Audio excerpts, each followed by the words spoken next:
So when I first got into coaching, my number one goal and motivation come from being able to give someone something that they believed they could never have. Being able to give someone something when they were so set that their current circumstances was the only way their reality could be.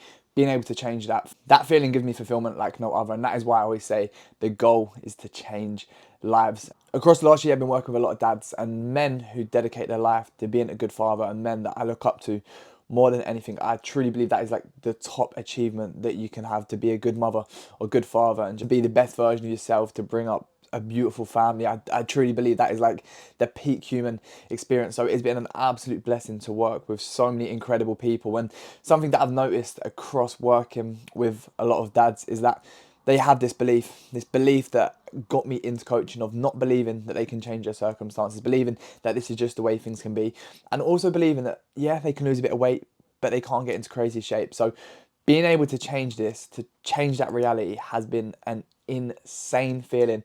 And this is John's transformation. John is someone who is an incredible person. When I say like someone who dedicates their life to being an incredible father, that is him. Dedicates his life to being the best version of himself. When he started working with me, he said he wanted to be the best version of himself for his wife and for his child at the time, but now children. And that was a huge driving factor. Like, to have that level of motivation is a beautiful, beautiful thing. And he's gone from someone who said, these are his words, who spent the weekends hungover, not feeling present around his family and children, to now, without a doubt, being the best person he could possibly be for those around him. I'm someone who loves to simplify things and make everything seem achievable. If there's a goal that seems like there's no way that can be attainable, I like to reverse engineer that, put systems in place in order to get there, because achieving anything you want in life is very simple as long as you put the right steps in place and attack that goal.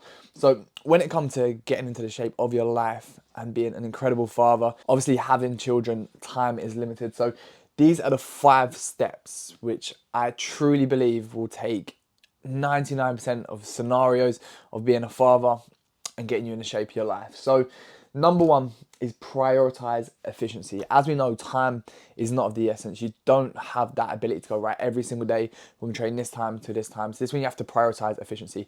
Workouts need to be very in, out, get in, get it done. This is when you need to analyze your own circumstances. I can't tell you exactly what your circumstances are, but 2 birds with 1 stone. So if you take your children swimming, if you play football with your children, going on runs, these are ways to get your cardio in. If you're unable to get cardio done in the gym, you have to prioritize those weights so you can make incredible memories with your children while burning calories. So yeah, like I say, swimming, football, bike rides, anything, whatever sports your children enjoy, just ways to get your heart rate up so you're not having to spend hours on a treadmill and calories are getting burnt. And then another option, I'll put home workouts. This depends on your circumstance. I'm not a fan of just people doing press ups and sit ups in their living room. Yeah, it's better than nothing. However, if you're going to do home workouts, I would definitely recommend investing in a bench and some adjustable dumbbells. I used these the whole way through COVID and made some serious progress. If you're going to invest in anything, they're the 2 things that you can train every single body part with and progress drastically with. Number 2, nutrition simplicity. You're not going to be able to make 5 meals a day, and you don't need to make 5 meals a day. We are looking to make this as easy as possible for you. Adherence is absolutely everything. So with this, you want to just make meals as easy as possible. So even if that's on a Sunday, batch cooking chicken for the week, or if you know, right, my kids enjoy this meal, so I can make the same meal but a bigger portion. Having systems in place to make nutrition as simple as possible. Do not overcomplicate things. And there's a lot of shit in the fitness industry regarding meal timings, how much protein you can actually partition. I'll try to find a study and put it here, but there was a study that came out, it might have been last year, which shows that your body can digest upwards of 100 grams of protein. So yeah, you can put a shit ton of chicken down. You've required simplicity with nutrition. The number 3, use your schedule wisely. So I always recommend to my clients who have busy schedules on a Sunday evening, you dedicate a little bit of time to planning that week out. Of course, you're not going to be able to plan it to perfection, but analyze that week and see what you might have to do. So for example, you might see that Monday you've got no time to train, but Tuesday you've got longer to train. Therefore, you can do an upper session on a Tuesday as opposed to training push Monday, pull Tuesday, whatever that may be, in order to ensure that boxes get ticked. But using your schedule wisely is absolute. Your kid may be at a party, maybe at training, whatever that may be, you could use that time to train yourself. Just ensure you are using that time efficiently. And then we've got rest and recovery. I put do not feel guilty. I put do not feel guilty because I feel like as parents, it's just like, if you're getting a good night's sleep, you should feel guilty for it. You know, every parent should be underslept because, you know, they're working so hard for their children. Do not feel guilty for prioritizing yourself. You know full well that a version of you that is well slept, well rested, is going to be the best version of you for everyone around. And this is not me saying that, you know, you can definitely get that night's sleep. It's not always as easy as that.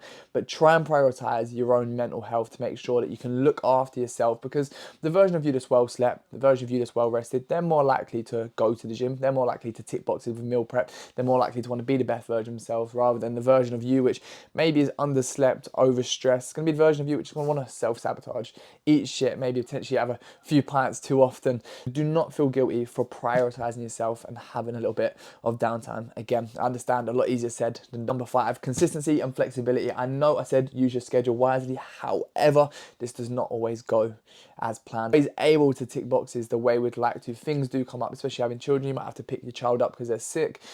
XYZ, any scenario can come up. Be motivated or disheartened if things don't go as planned. Analyze the situation to see how you can now make it work. Right, I can no longer train pool Tuesday evening, but something's come up, so I can now train Wednesday morning, or I can no longer do my run Thursday night, but now I'm gonna have to do that Saturday morning. You have to be flexible, and the goal is not to be perfect, it is just to progress. So don't put so much pressure on yourself for everything to be perfect. Just constantly analyze your situation to see how you can make things work. And finally, be fucking proud of yourself, because for you to chase your dream physique on top of trying to provide for your family, on top of trying to have a social life, and then on top of trying to get a good night's sleep, it is very hard. It takes a lot for you not to fall into those self-sabotaging behaviors, and you can see why most people do. So big up yourself for that. And any help, any questions, just drop a little comment in the comment section below. Thank you for watching. I hope you enjoyed. Please like and subscribe.